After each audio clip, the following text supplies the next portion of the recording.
came to check on the laundry and it was stuck in the middle of the process. So there's water stuck in here and it won't spin or drain.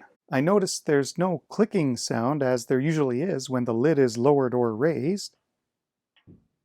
So it looks like the actuator fell inside and I'm going to take a look. First, unplug, move the plug out of the way. And there's 2 Phillips screws here. So I'll take those out.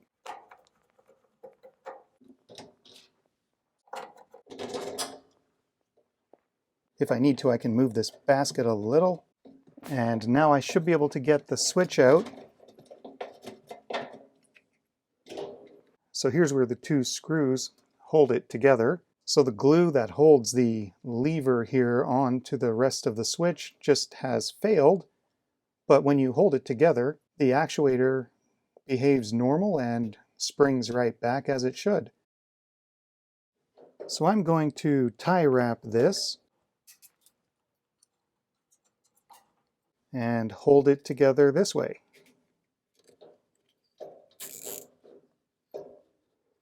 So the tie wrap is between the 2 screws, goes around the body, and I'll pull this as tight as I can, cut off the excess.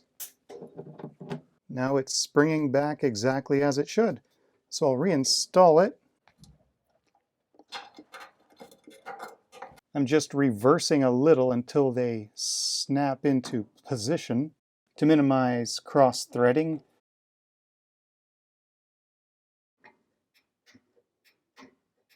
Seems to work. So I'll plug it in. So now it's plugged in, I'll close the lid. And it's spinning and draining.